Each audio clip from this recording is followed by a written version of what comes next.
Well, good evening, everybody. Welcome to the AHSA meeting for June. And welcome to people who are here and people who aren't here. I've only got a few little things to mention. I think number one thing will be to tell you that we have a new member who signed up this evening. Hasn't paid yet, though, so he's on probation at the moment. Rick, can you just stand up, Rick Davies, and to give us a very short summary of your background?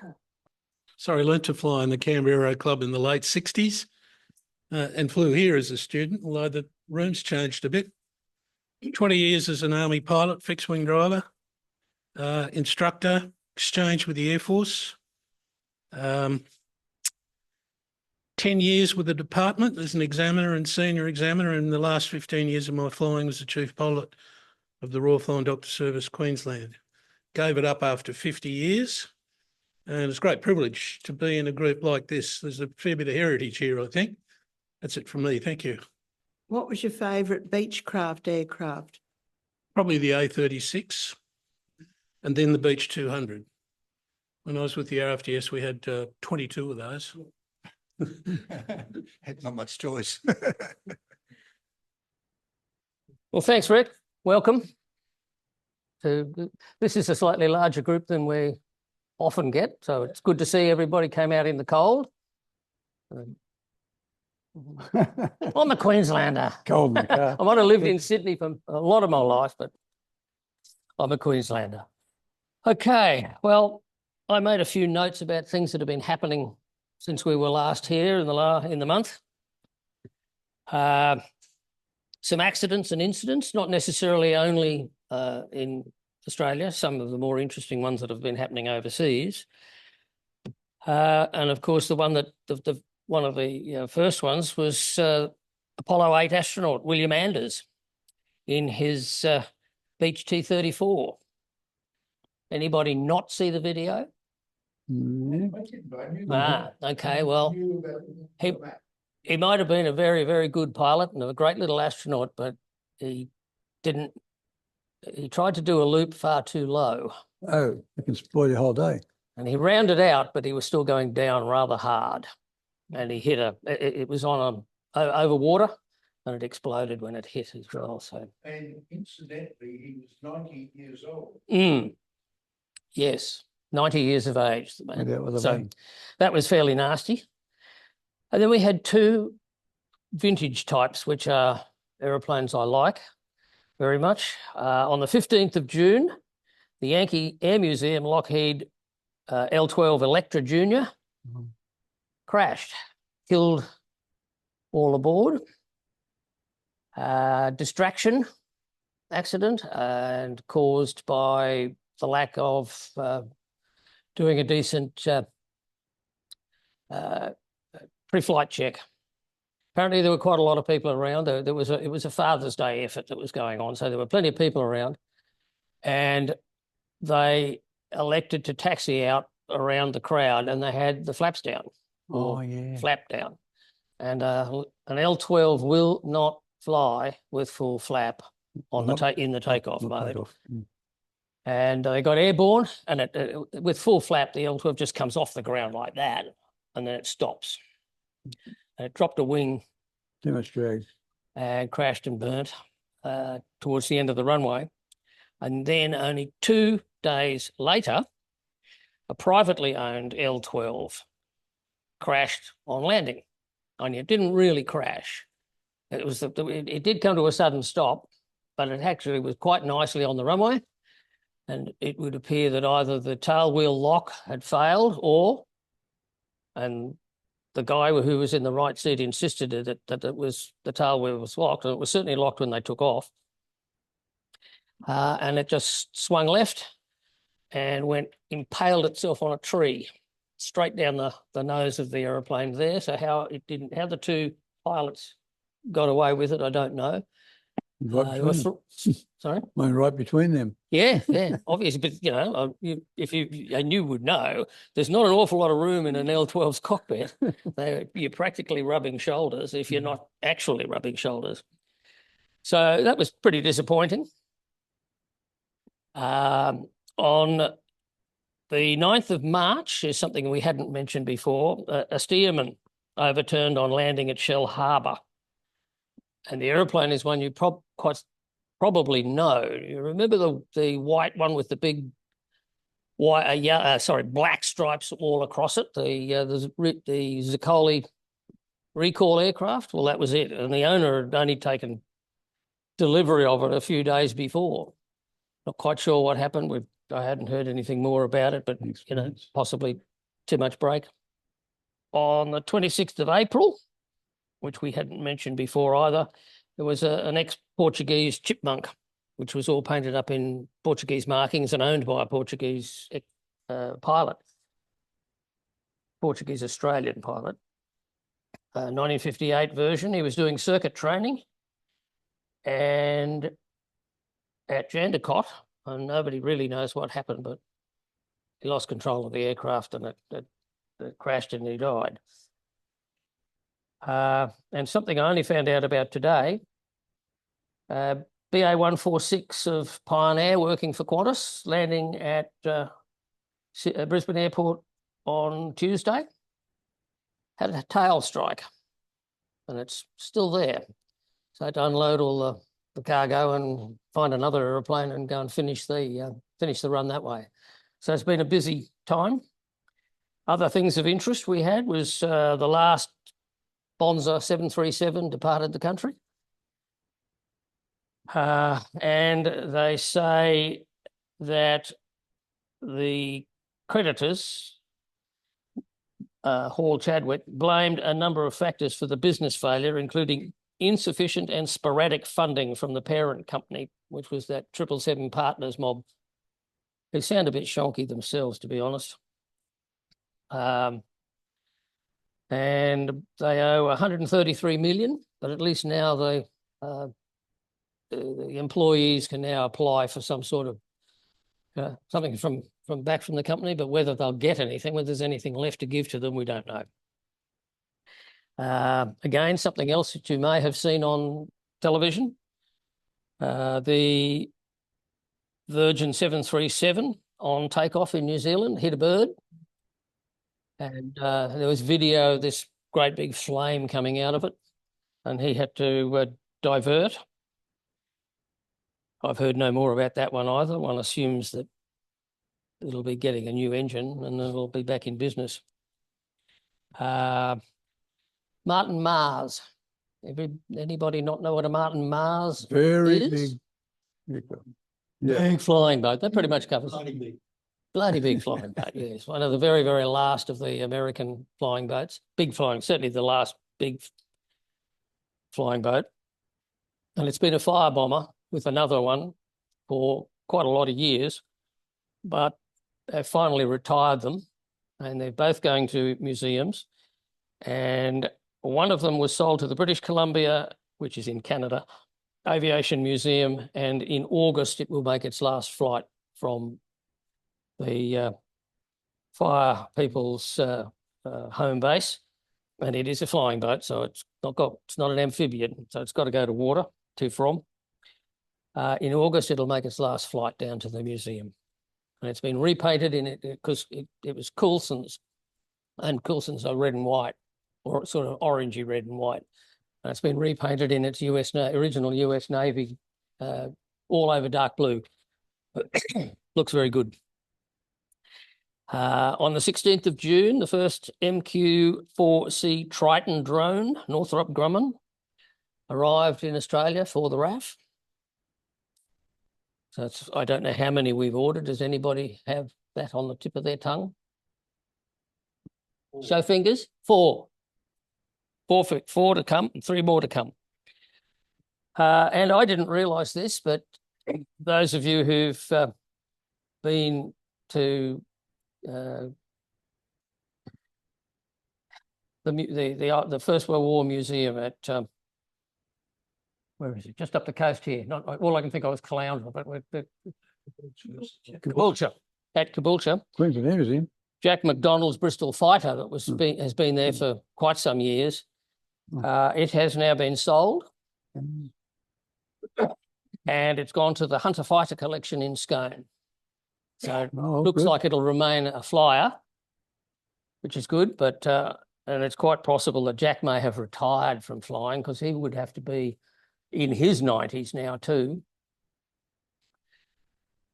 I flew with Jack in a B-25 about 30 years ago. And he's most well known for Mustang flying. Yeah.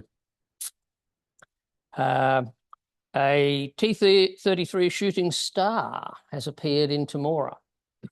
Don't know who belongs to it or whether it's at Temora just to be put back together again, but that's something we don't have in the country before this. And we have a 1958 build De Hav Vampire T-55, which is one of the two-seater versions, but this is ex-Switzerland. And then it went to Canada, and now it's here in Australia. And again, owner unknown. One of the things that I remember well, we had a couple of Spitfire 8s, more than a couple with the RAF, of course, but it was a couple left over at the end of the war that survived, and they went into Sid Marshall's. If anybody remembers Sid Marshall and his Spitfire 8s.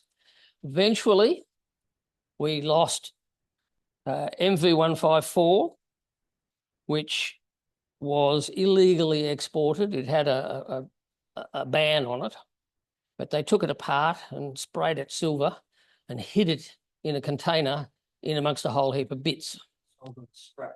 Yeah. Rob's Lamplighter. Yeah. He had the ME-109, which was also at Sid's, all lined up to go too. But when people found out what was going on, they dobbed him in and they clamped down on it. And so, of course, we now have the 109 still, and it's still with the War Memorial, though that we don't see it very much. And it's the only one that's still in its original camouflage as it was at the end of the war. So it's a pretty special 109 in that respect. And we now have a two-seat P40E at Watts Bridge, of all places. Again, I don't know the owner. I do. You do? But it's not. But it's sub judice, is it? It's now at Caboolture, is it? I know the owner, and I can't say who it is. It's all right. I'll take him outside. I believe it's P40N because the syndicate that owns it is called P40N, Proprietary Limited. So suspected. It's based at Caboolture. Well, I've flown a Mustang. I'd love to fly a Kitty Hawk. I'll just sell some more shares.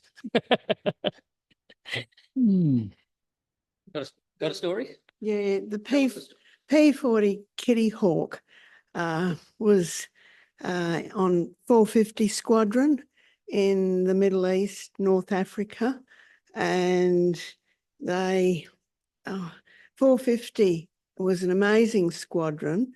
Its story is often overshadowed by 3 Squadron because 3 Squadron was the, old Australian squadron, but 450 was founded at Williamtown, and it had all Australian ground crew, but it had pilots because it was sort of under the auspices of the RAF, and it had pilots, not only Australians, but Brits and Canadians and South Africans and so on. Its first CO was Air Commodore Gordon Steege, who was a great friend of my father's and encouraged me in my flying. And he was one of Australia's ace fighter pilots. He'd flown, all his first kills were in antique Gloucester Gladiator when he was on 3 Squadron, and then Hurricanes, and then the Kitty Hawks with 450. And 450 moved these ALAs, you know, it was just a mobile squadron.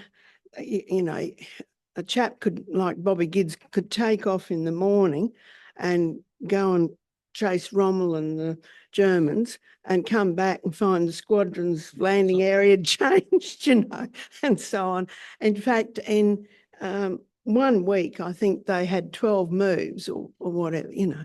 So they did a remarkable job. And I think the ground crews deserve great praise because they kept these aeroplanes flying in horrendous conditions in the desert with dust and sandstorms, and the crews, they all lived in tents, and there's lots of funny stories because I know from my father. And yeah, so the 450 Squadron kept going. They were disbanded.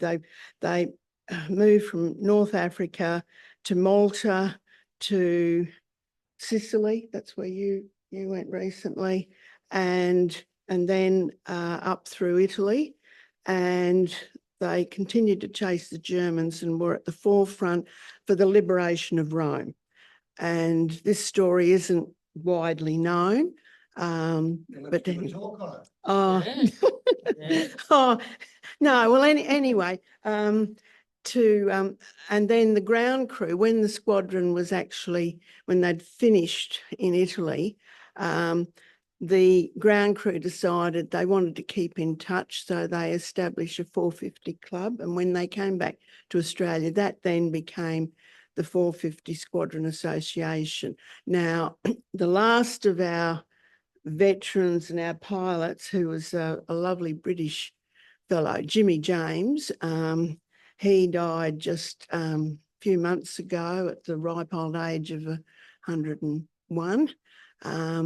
But the children took over the running of the Squadron Association, and I'm a child of 450, and we keep the memory of the squadron, and our memorabilia is at, there's a special memorial at Williamtown, and also our memorabilia is in the 3 Squadron building.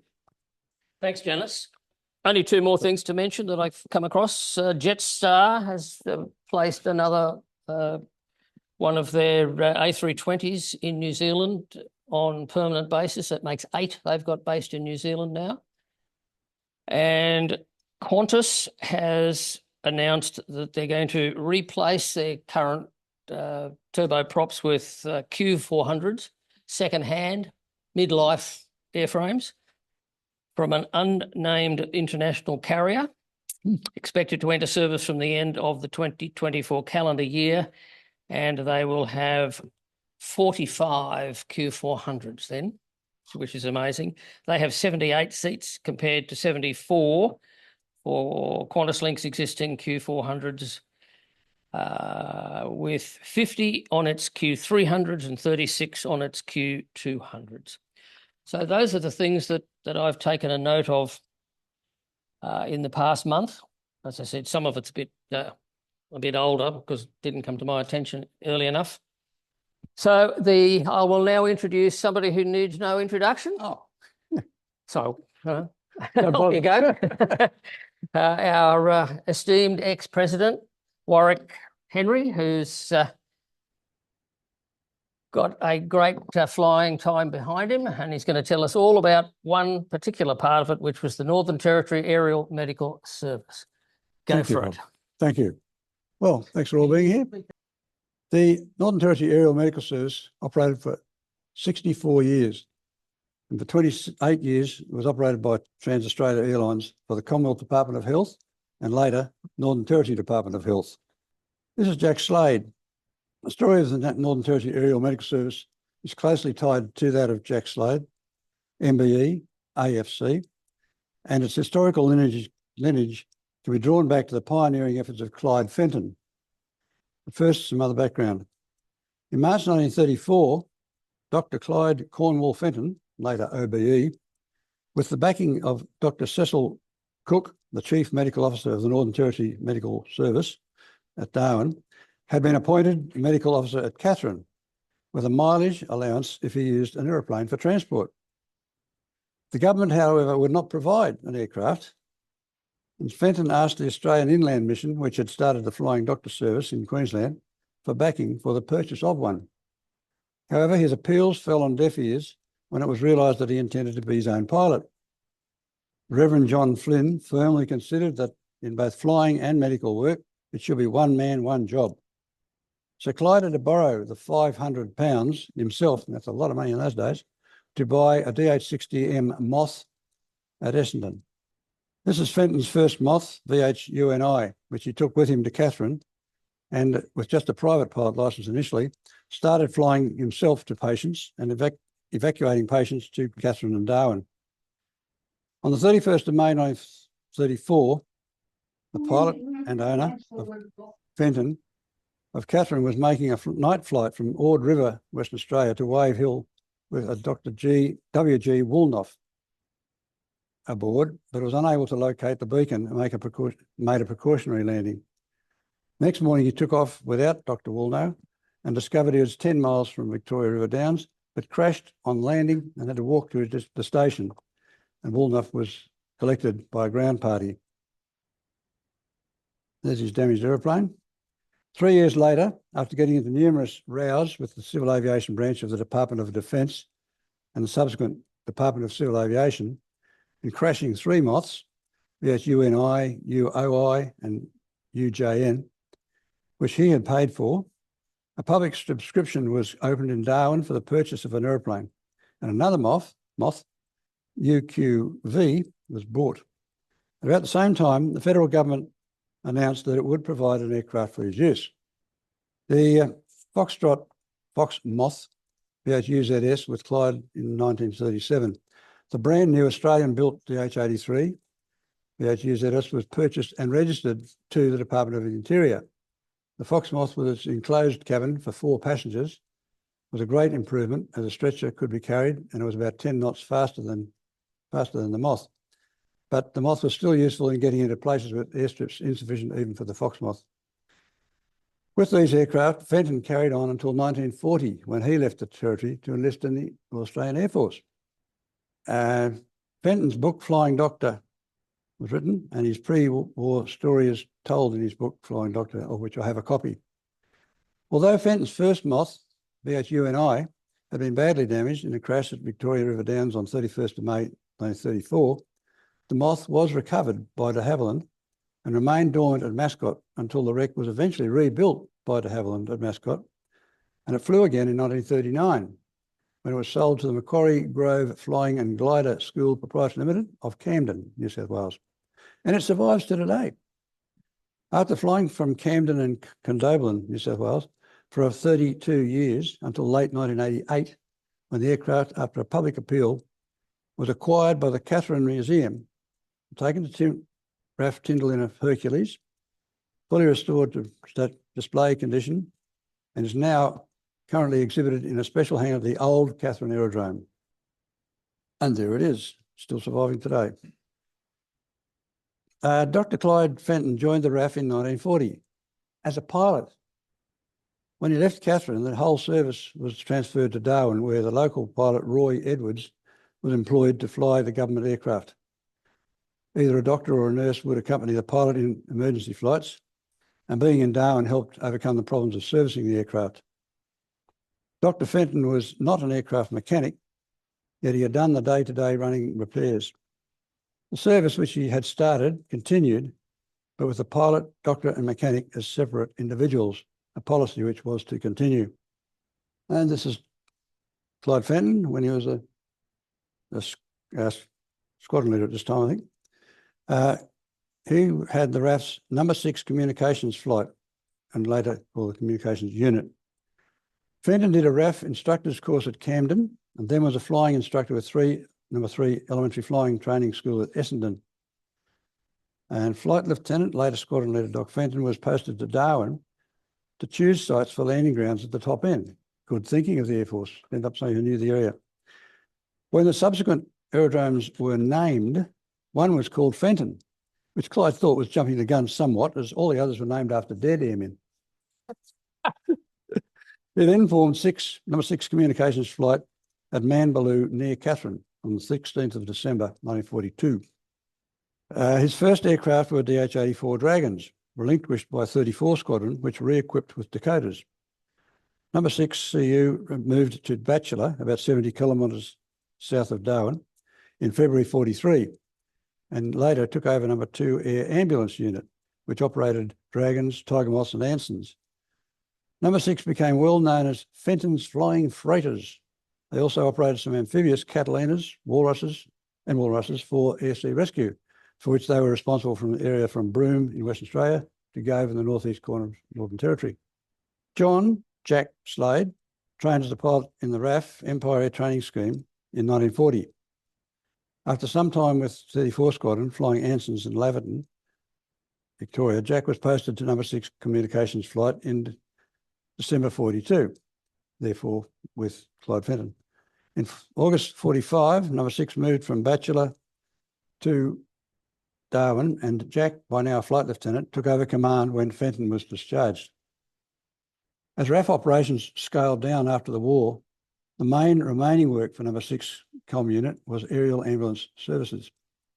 The Chief Medical Officer of the NT, Dr. William Kirkland, had been the CO of the Army Base Hospital at Darwin and was aware of the work being done by Flight Lieutenant Slade and 6 comm unit. At Dr. Kirkland's suggestion, the Department of Health in Canberra had approved the formation of an aerial medical service to fill the vacuum that would be created by the disbandment of 6 CU, and Jack Slade, with Dr. Kirkland initially, was asked to organise it. And that's Jack Slade there with the Dragon. And you'll notice it's got Northern Territory up there. It's got Commonwealth Department of Health, Northern Territory Medical Service. Yeah, so the RAF, de Havilland Dragons, A3413 and A4331, and a damaged aircraft, A1325, for spare parts, were purchased early in 1946. Jack was discharged from the RAF on the 1st of April, and after a period of leave for him, the Northern Territory Aerial Medical Service was formed at Darwin on 21st of June 1946, with Jack Slade as the chief and only pilot. Normal maintenance was to be carried out by Qantas at Darwin, with annual C of A inspections to be done at Archerfield, Brisbane. A3413 had been especially asked for by Captain Slade, as it was one that he had operated in the RAF. It was the first Australian-built Dragon, was built at the Grace Brothers building at Broadway, Sydney, to the British plans, and considered to be better than the subsequent Mark III Dragons made by de Havilland at Bankstown, which incorporated various modifications called for by the RAF. After being flown for text and performance purposes, the aircraft had been delivered in February 1943 to number 6 comm flight at Batchelor, from where it flew about 700 hours. When purchased, A3413 had almost nil hours since complete overhaul by de Havilland at Mascot and was in a hangar at Evans Head. The aircraft was ferried to Mascot on 25th of June, where it was converted to an air ambulance configuration and placed on the civil register as VHASK. Jack Slade recalled to me, personal conversation, he said the 2 serviceable aircraft cost £50 each and A3425, £25. De Havilland gave us the stretcher and folding chairs, and the total cost, including 2 Christopherson propellers, was around £220. The props cost £50 each, and I had a job persuading the health department to be so extravagant. That was me talking personally with Captain Slade. A3431 was in Darwin at the time of purchase and had very few hours since overhaul. Jack took it from Darwin on the 14th of August to Mascot, where it too was converted and registered, becoming VHASL. ASK arrived in Darwin on the 5th of September, and the first flight by the post-war NTAMS was made to Millingimby, 450 kilometres east of Darwin, on the 9th of September 46. Here it is, ASK in 1948. Another pilot in Darwin was Harry Moss, who ran a small charter service with a Foxmoth So a tiger moth and a fox moth and a Percival gull.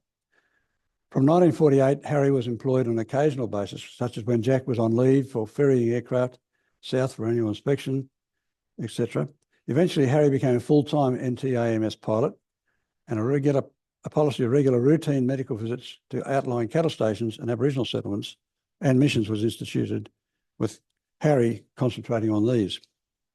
As well as the Dragon, a Miles M65 Gemini, BLN, was operated out of Darwin from the 4th of July 1948 until 14th of July 1952, 4 years. The Gemini, four-seater with two 100 horsepower Cirrus Minor engines, retractable undercarriage and flaps, cruised about 115 knots, compared with the Dragon, which is a much larger cabin for one pilot and up to 6 passengers, but was a fixed gear biplane and only cruised about 77 knots on the two 130 horsepower Gypsy Major engines. Could I interrupt for just Yes. a moment? BLN ended its days on the fire heap here Wow. back in 1966 or 67. Thanks, Bob. That's a lovely bit of extra information. So there's Jack Slade with the Gemini. And here's a Gemini out at Haas Bluff with a camel.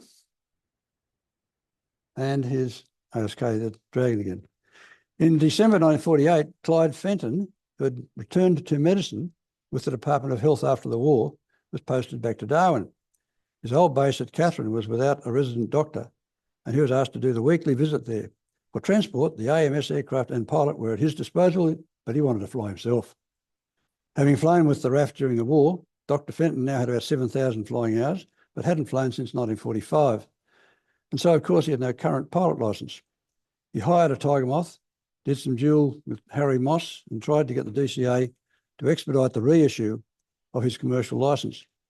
However, with Christmas and New Year coming up, this was going to be just going to take weeks. On the 23rd of December 1948, he told Harry Moss that he would not be required, and he took off himself in the Dragon, AHSA, for Katherine, returning via Pine Creek that afternoon. Doc Fenton was prosecuted by DCA for flying without a licence and fined £50. At a subsequent appeal, the judge ruled that the breach was only a technical one and the penalty was reduced to £5, which was paid for by a member of the public court. He was quite a character up there and well known by lots of people. And here's Harry Moss with one of the Dragons.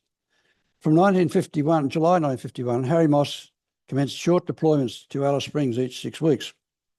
And from the 1st of January 52, Harry and VHASL were full-time based in Alice Springs, where Harry, who had been an engineer before he became a pilot, did his own routine maintenance. The AMS Dragon was based on what was then the RAF aerodrome south of the town, locally known as the 7 Mile, and which was used by airliners. The Dragon was for a long time the only resident out there, as most of the other light aircraft used Connellan's Airport at the edge of town, known as the town site.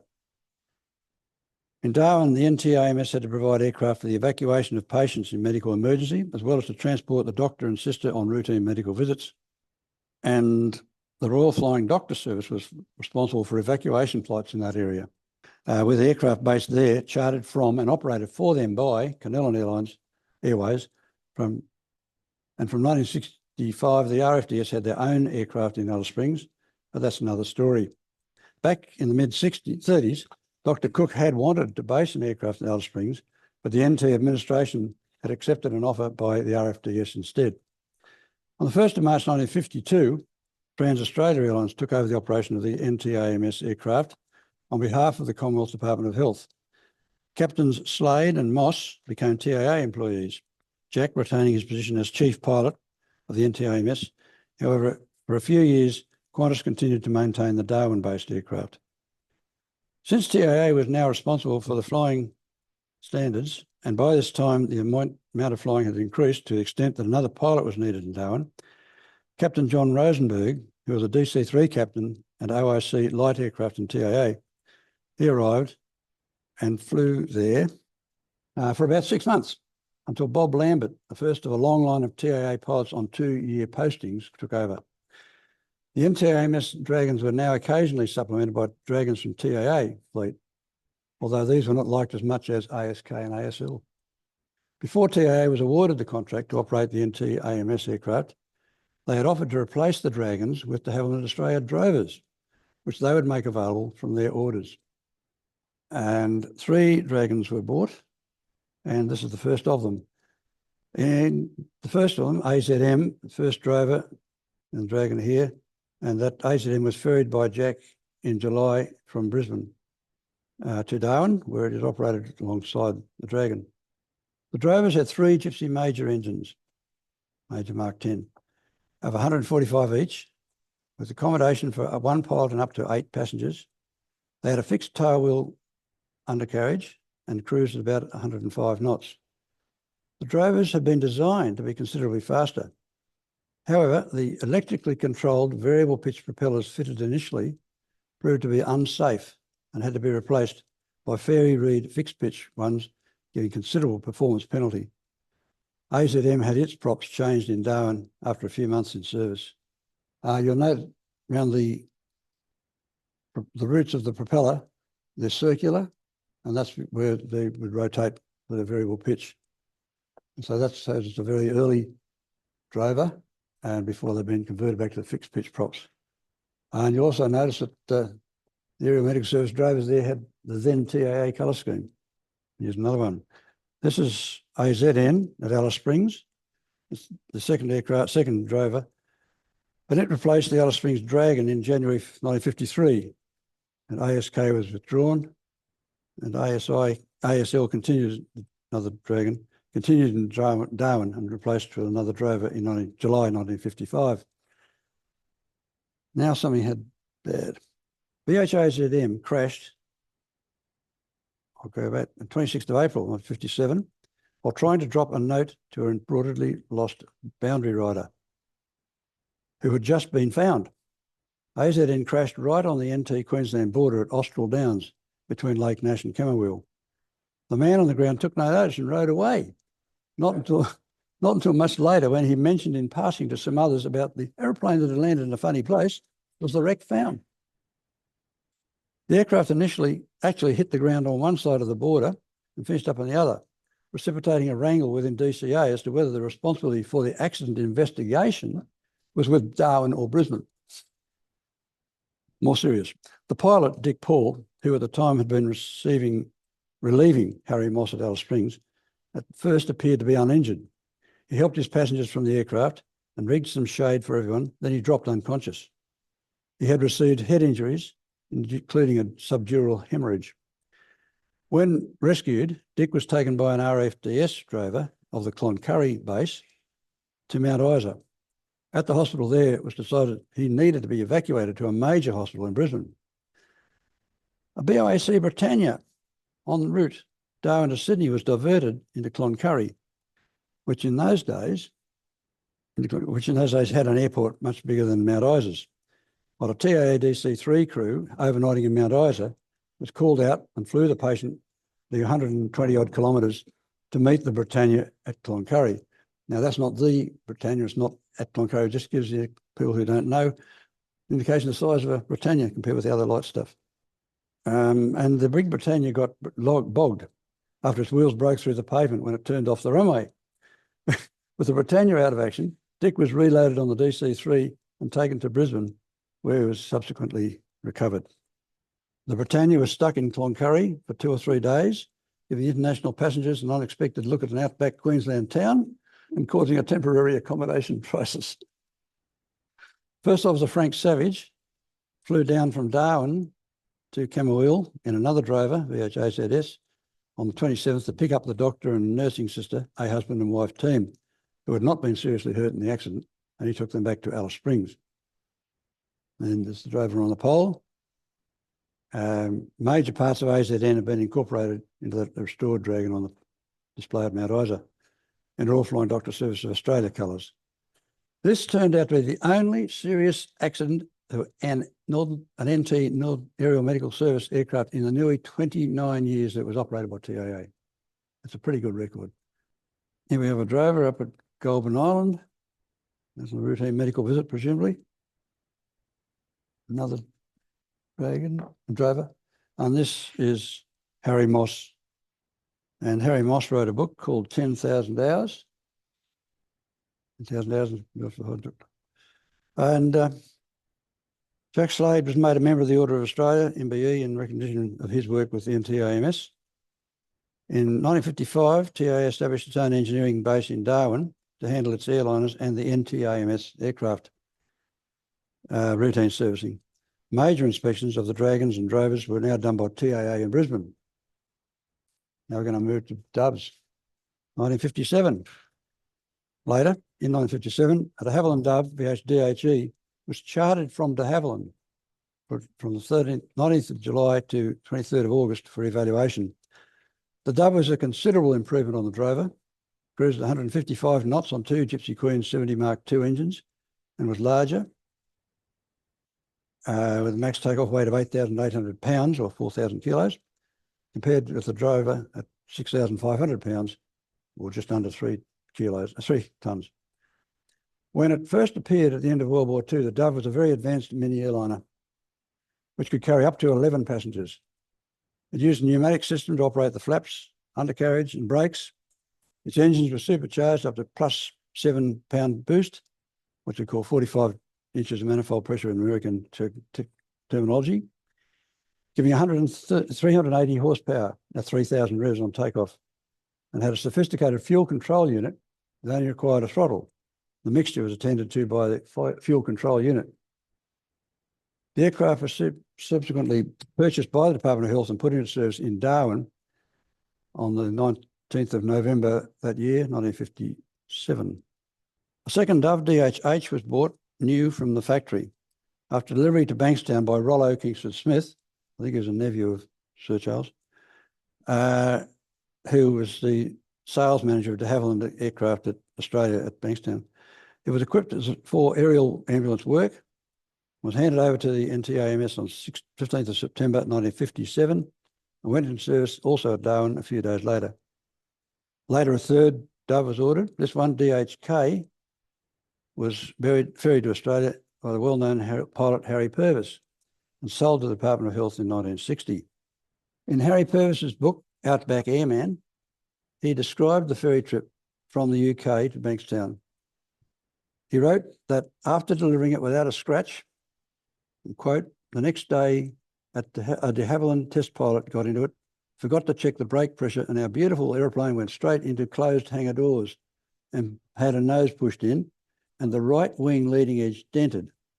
Now, I personally remember that DOK had an extra couple of lines of rivets on the right wing, 1 or 2 metres long, behind the leading edge of the starboard wing, which I understand are associated with that repair at that time.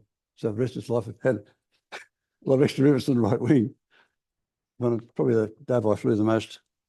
However, before going into service, it was leased to de Havilland Aircraft New Zealand and re-registered ZKBZP on 19th of January 1961. It flew for Bay of Plenty Airways until late 1961, and the aircraft returned to Australia, was restored to the Australian Register as DHK, and went on to work for the NTAMS at Alice Springs until the 7th of July 1978, when it was the last Dove to be replaced by the Nomads. Harry Moss was still the NTAMS pilot at Alice Springs, where his drover was replaced with DHK. About a year later, in 1962, when Harry retired, he had to be replaced by both a pilot and an engineer. Harry too was awarded an MBE in recognition of his 10 years of work at Alice Springs.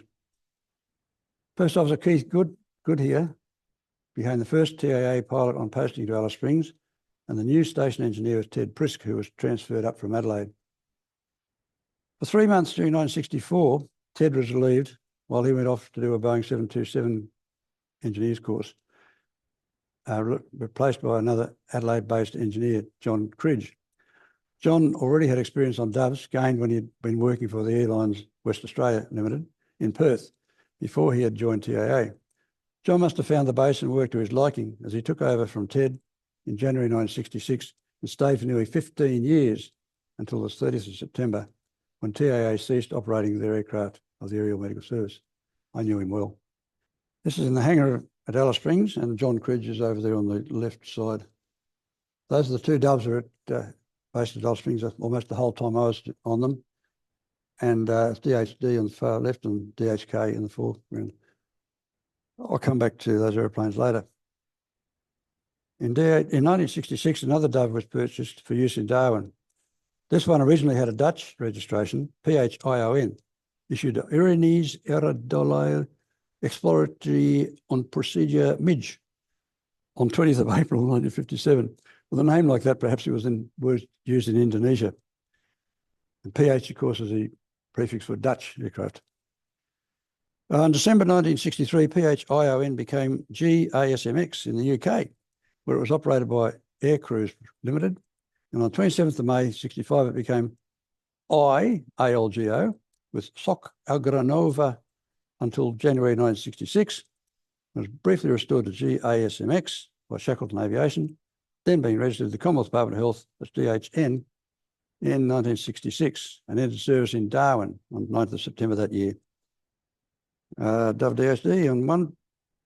This DHD had a very interesting background. So a decision was made to base the second aircraft at Alice Springs. The aircraft chosen had already had an interesting history. Built in 1947 as a Series 1 Dove, was registered to Airways India Limited and handed over on 4th February 1948 as VTCQY. One day, back in June 1949, during its service in India, it was machine gunned while taking off from Dhaka, now the capital of Bangladesh, and received 21 bullet holes, but flew back to Dum Dum Airport, Calcutta, where the starboard engine and wing were changed. And for the rest of its life, there were about a dozen irregular patches on the right forward part of the fuselage and around the right engine cowls. And it came to Australia in May 53 when it was sold to Airlines West Australia Limited and registered at VHAWA. Airlines West Australia was taken over by McRobertson Miller Aviation, and AWA was registered Mike November on November 55, and it was converted from a Series 1 Dove to a Series 5 Dove. The major difference being the replacement of the 380 horsepower DH Gypsy Queen 70 Mark IV engines with the Dash 70 Mark II engines of 380 horsepower. When the Department of Health brought MMN late in 1967, it was re-registered DH Delta. At that stage, the optional auxiliary 52-gallon fuel tank in the rear fuselage had not been fitted. This made DHD the lightest of the fleet, with about 1 hour 50 minutes less endurance than the others. That is the Dove that crashed at Moorabbin, Essendon, I should say, a long time later in 1993. And it was my favourite Dove. In June 1970, several months before I started my 2-year posting at Alice Springs, Jack Slade reached 55 years, the then retirement age for TAA pilots. He could not therefore continue as a chief pilot. However, he was decided he would be retained in the administrative capacity as operations superintendent. Jack was not one for ceremony, and he was surprised by a formation flight of the 3 Darwin-based Doves to mark his retirement from flying. A new chief pilot was needed, and this was a permanent position. The pilot was recruited from outside the airline. The man chosen was a Dutchman, Gerd Frank, and it was he who endorsed me on the Dove in 1970. Unfortunately, Gerd did not stay for long, and he left to become a captain with Malaysian airline system. Early in 1971, the late Kerry Wall was appointed as new chief pilot, and he stayed till September 1976 when he left to join General Aviation. Kerry was later killed in the King Air crash at Sydney. It was decided in 1970 to establish another NTMS base at Gove Aerodrome, and in the far northeast corner of Northern Territory. An extra aircraft would be needed, and one was found in the UK. It was the GARMT, a fairly late production Dove, built in 1961.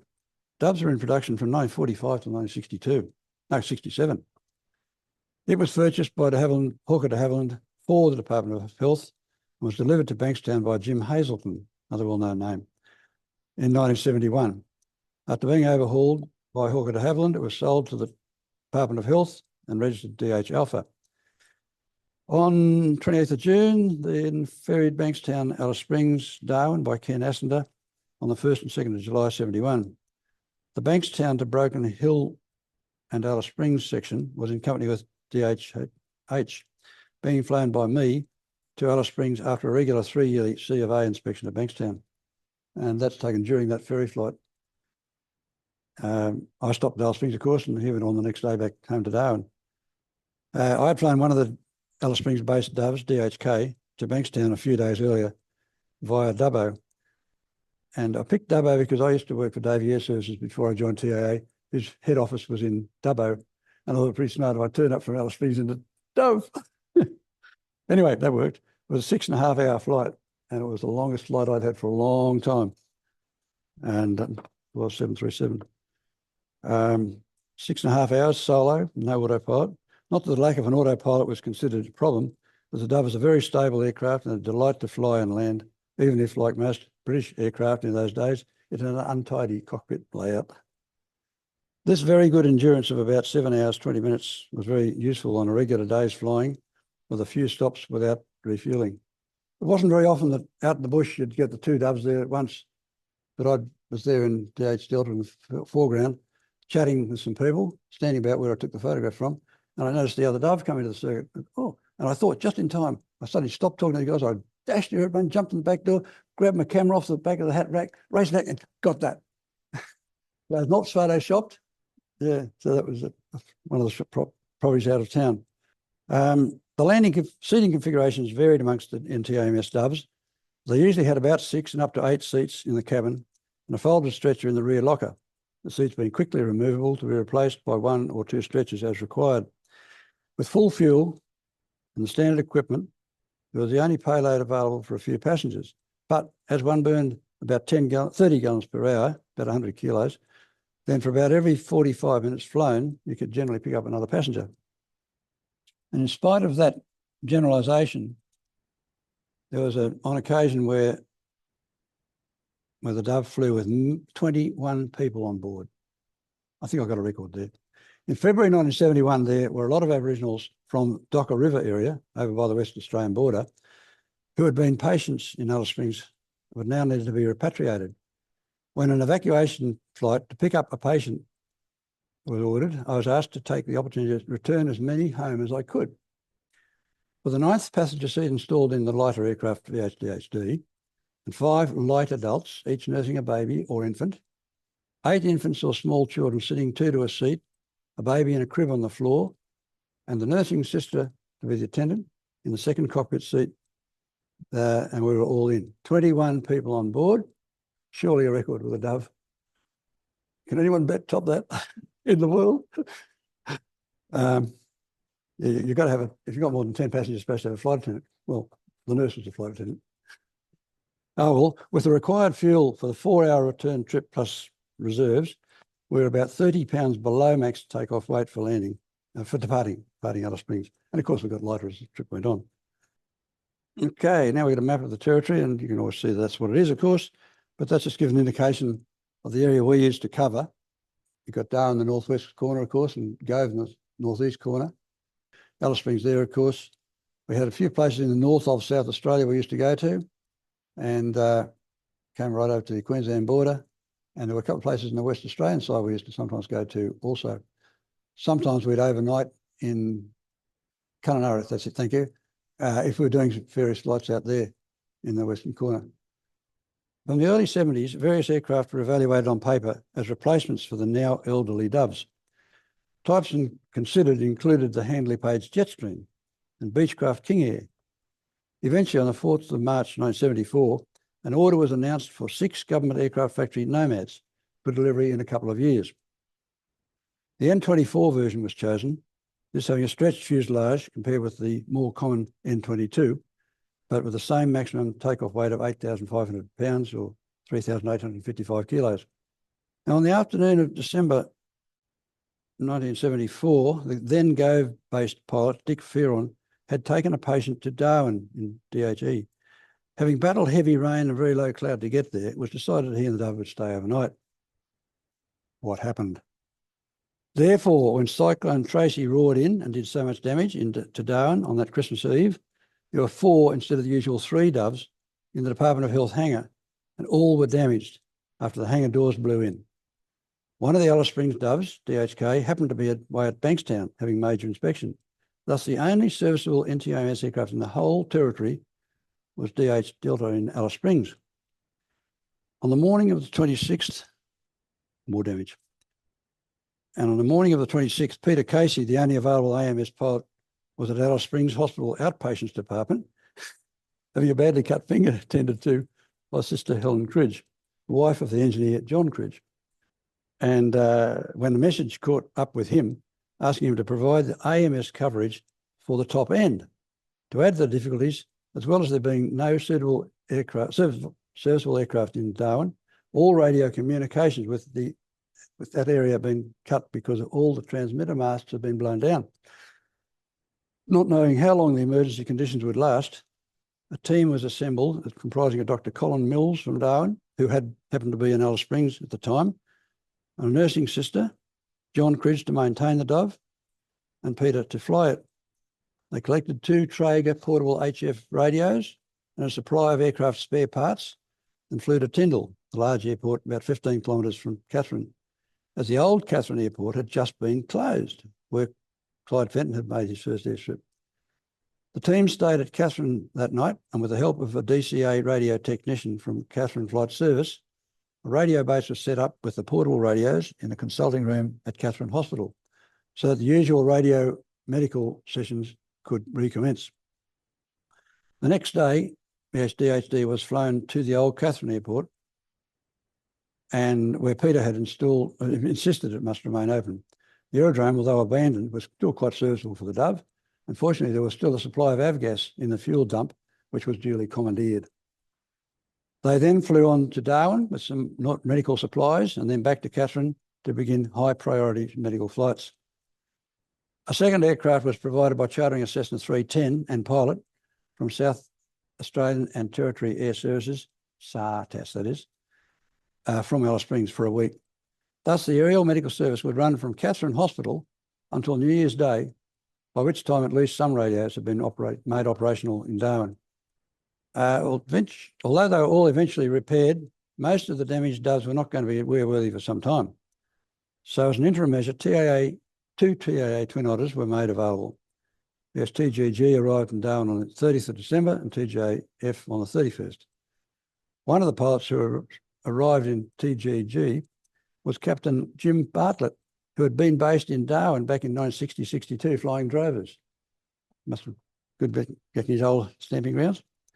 The Twin Otters, which retained their normal TAA markings, stayed on for a few years until the first Nomads were delivered in 1977.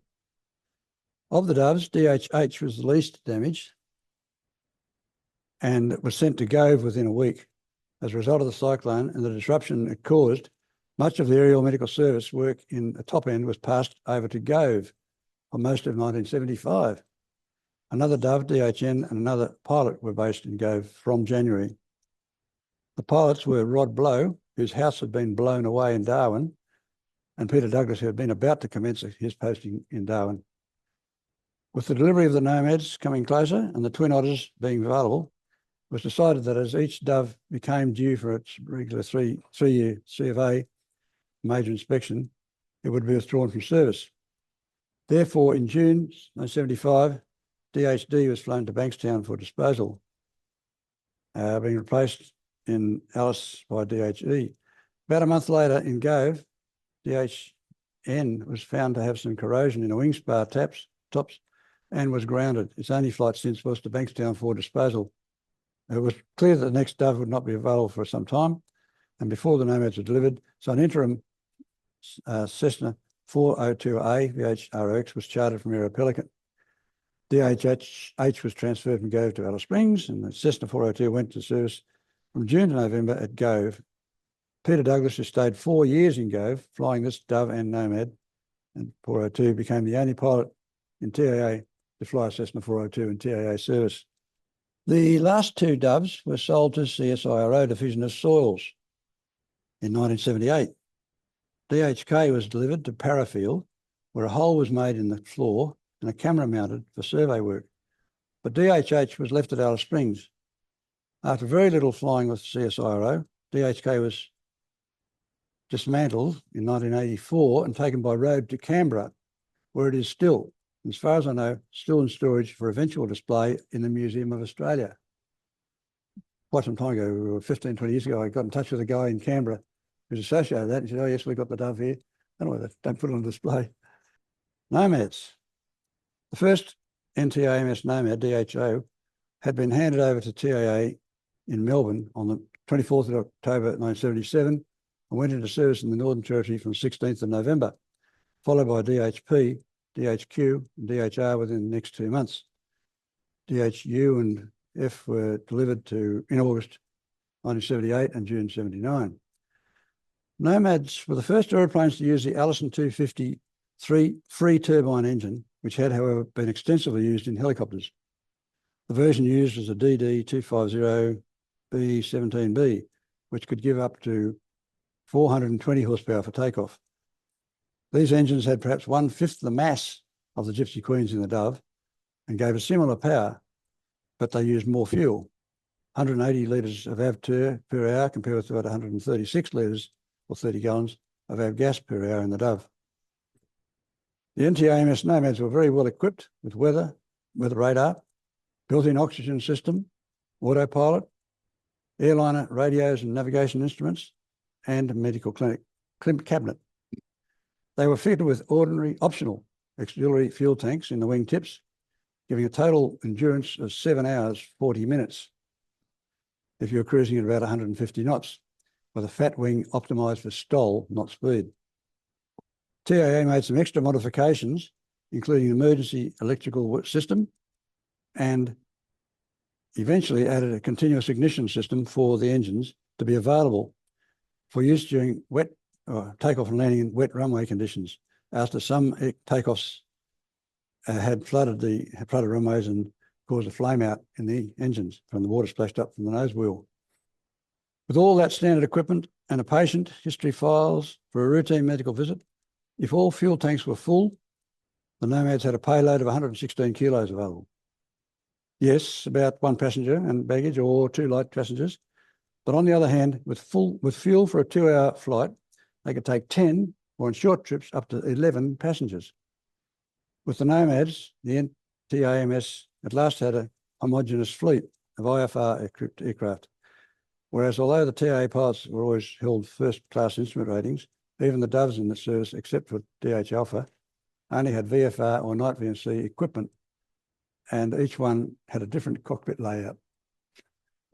Not massively so, but yeah, they were different. Late in 1979, it was decided to gain base an extra aircraft at Gove.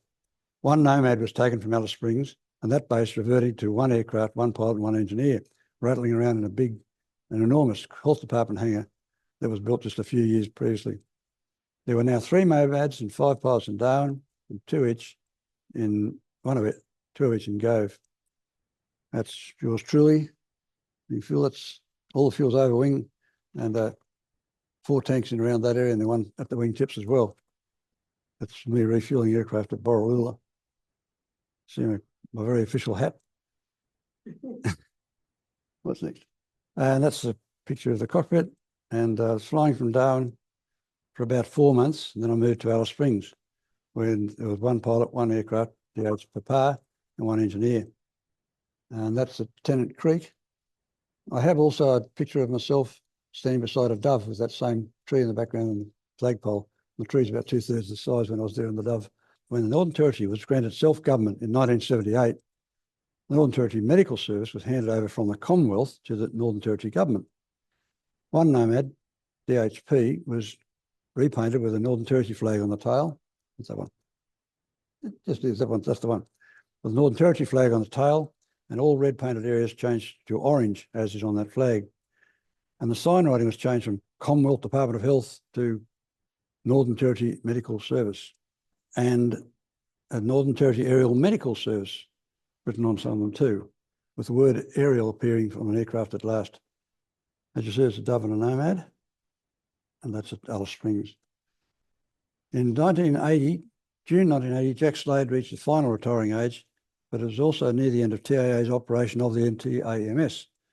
From December 1979, rumours have been flying that TAA might soon lose the contract as parochial interests were pushing the fledgling NT government to give the contract to Northern Airlines, the successor of Conair, Island Airways. At about the middle of 1980, the rumour became fact and TAA was told to finish up at the end of September. At this stage, I was on a second posting to the NTAMS and was the Nomad pilot at Alice Springs. The Dove DHH was still there and had been sitting unused, and it hadn't been taken up by the CSIRO after all. And it had been unused since 1988. The CSIRO in Adelaide had decided that they now wanted DHH, and it was arranged for John Cridge, the engineer, to do the considerable work necessary to get it fit for a permit to fly, and for me to test fly it and ferry it to Parafield, because I was endorsing the Dove, wasn't I? Hadn't flown one for a fair while myself, but that didn't matter.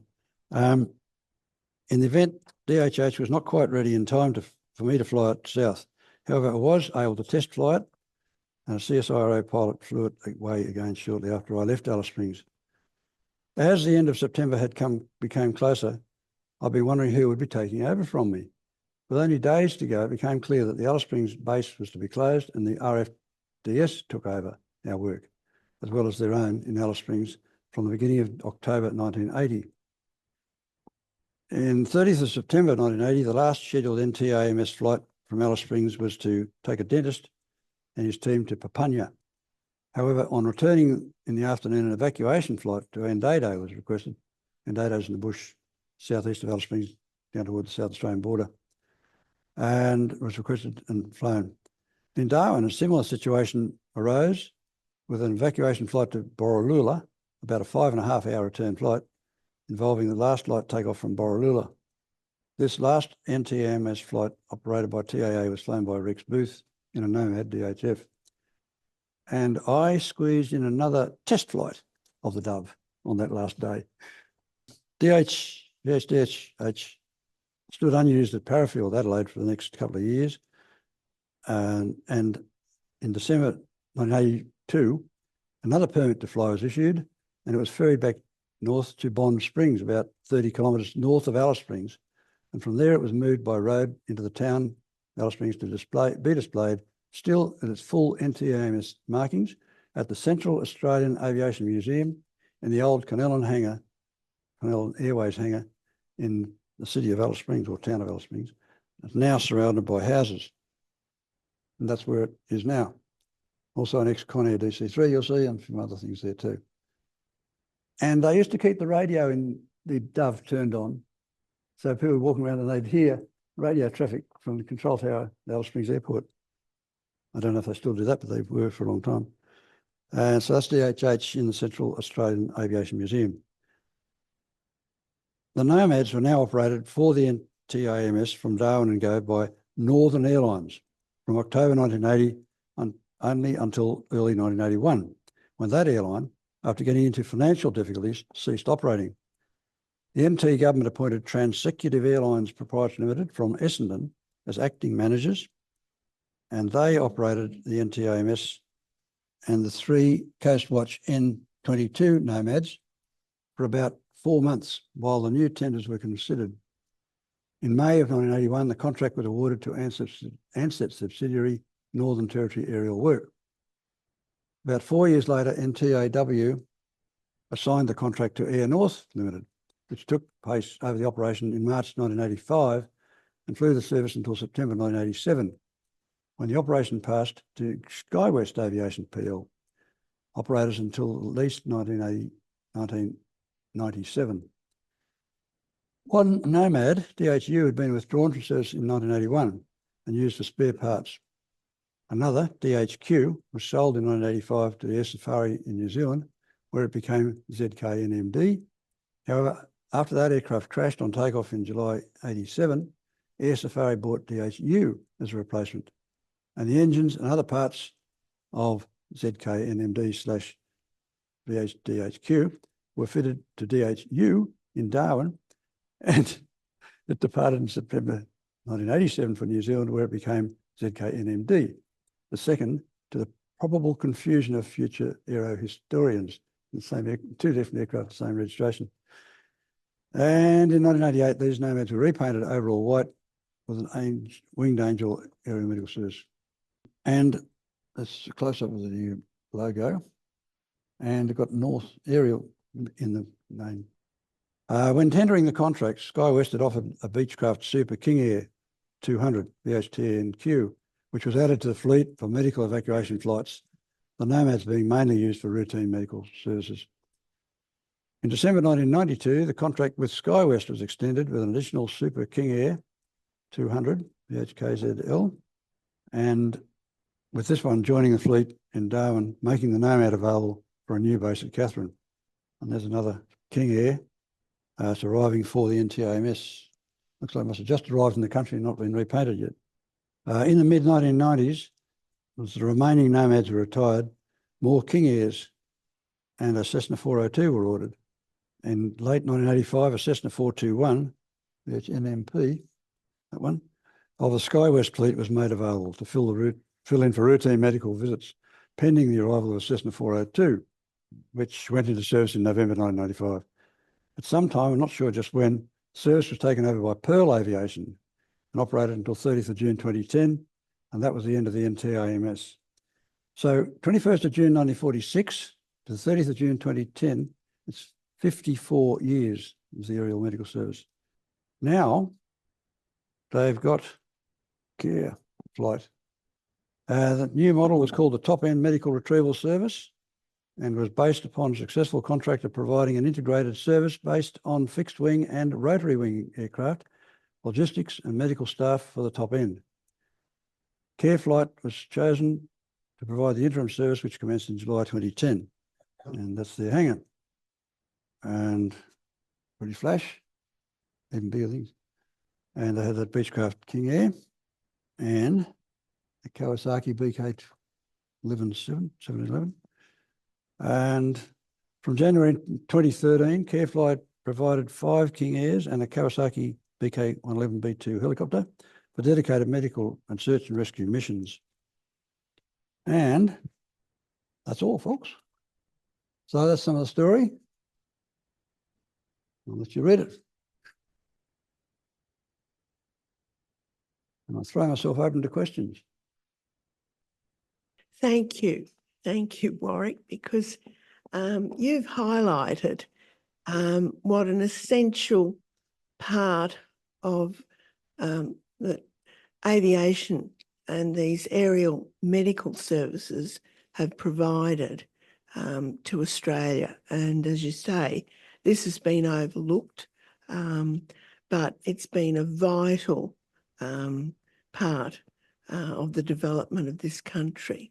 And unfortunately, these days of cheap fares and people catch aeroplanes like they used to catch a bus, and they're not aware of how vital aviation has been in conquering distance and providing services for people in this vast country. Thank you. That was very interesting. Thank you. No questions? Anybody in Zoom land? Yeah, Bob Calaby in Darwin. Go ahead. G'day, everyone. Thanks very much, Warwick. We met back in 1995 when I was aboard a Qantas 737 flying from Darwin to Brisbane. You were the captain in those days that you could request to go up to the flight deck. And we got talking, and you told me then about your time in the Northern Territory. And you invited me to stay up on the flight deck for the landing into Brisbane, which was great. So thanks again. At the time, I was working for the Australian Surveying and Land Information Group, and we had a company aeroplane, a Cessna 421 DRB, used for aerial photography. And our chief pilot was a guy called Harry Baker. And I reported back to Harry that I'd met you, and he told me that he'd flown in a Tiger Moth with you in Deniliquin in 1968 and flown some circuits. Yep. And some other names come to mind.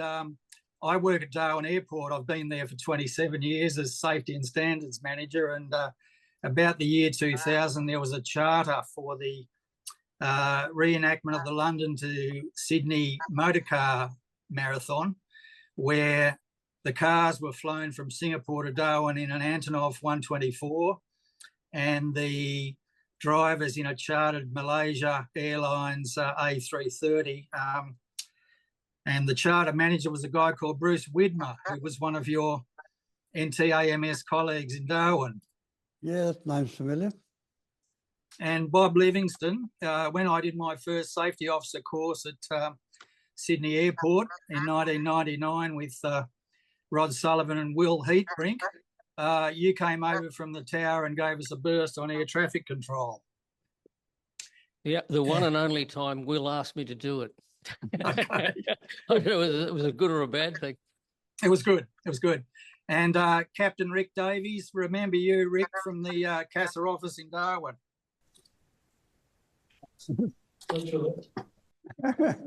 And excuse me, what's your name again? Just so you know. Bob Calaby, C-A-L-A-B-Y. Oh, Calloway. Thank you. Right. And I remember reading your article in the ASHA journal back in the day. Now, just one thing I noticed, that one of those last photos you showed of the King Air was actually outside the Darwin Aviation Museum hangar. And that scheme, that dot painting scheme, was applied to those King Airs when they were flown by Pearl Aviation. And I think it had an American registration, and I think whoever bought it took it over to the museum to prepare it or dismantle it for a trip to the US. I think there are all the notes I made along the way, but thanks very much. I've been a member of the Society for many, many years, and we do receive these invitations, and this is the first time I've sat on one live. So thanks very much to the Society, and thanks very much, Warwick. Thank you. And it's very nice when people can come up with things that have jogged their memory to good thoughts and good memories. And it's a great pity we can't bring people up to the cockpit nowadays. Mind you, it's 20 years since I was in the 737 cockpit now. My son's taken over for me. Any other? Yep. Here in Zoomland, Rod Smith, was one of my formative experiences was watching these in Northern Territory before Tracy and Alice Springs afterwards. What was your typical sort of operation? Was most of it routine? You were carrying a doctor to do routine checks on a scheduled roster, or was it medevac, bringing people into base hospitals? What was the sort of work you were doing? Majority of the work would have been routine medical visits. We would go to places, big places every 3 weeks and smaller places every 6 weeks.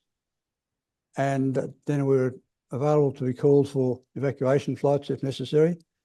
In Alice Springs, there was also the flying doctor service, and they were there primarily for evacuation flights. And if, however, somebody needed something, we happened to be in the vicinity, sensible thoughts would be made and they'd divert us to get somebody if necessary, like that sort of thing. Gave a variety. Even the routine medical visits, you had a lot of different places to visit. And we had 2 pilots, 2 engineers, 2 aircraft there. And for about half, or at least 3 days a week, 1 aircraft would be definitely out somewhere on a routine medical visit, and other things came up as necessary, whether you'll need to be put up from somewhere. So it worked well. And what about dental? Could you take dental equipment with you, or did people have to come into a base for dental? A doctor could work out in the field. I have, unfortunately, I didn't put it in this presentation, but amongst my photographs, I've got a picture of one of the guys who's doing some dentistry, with the passenger sitting in the passenger door, sitting on the door with his feet dangling outside the airplane, on the ground, of course. And there's a guy got tools down the guy's mouth doing some dentistry, sitting out this on the edge of the airplane. I wish I'd dug out that photograph. Anyone else? Oh, one question, fine. Where is the drover preserved that's dangling from some sort of frame? It's Mount Isa. And it's a pieces of at least 2 different drovers. Thank you, Warwick. I really enjoyed that. That was very well done. Thank you. Thank you. Who was that? Mary. Mary. Oh, Mary. Photo. That's good. All right. Okay. Thanks, everybody. We'll wrap it up at that point. It's time to it must be getting pretty close to 9 o'clock. We'd like to finish then. So good night, everybody who's in Zoom land and everybody here. Thanks, Bob. Nice, Bob. Thanks, Warwick. Bye, guys.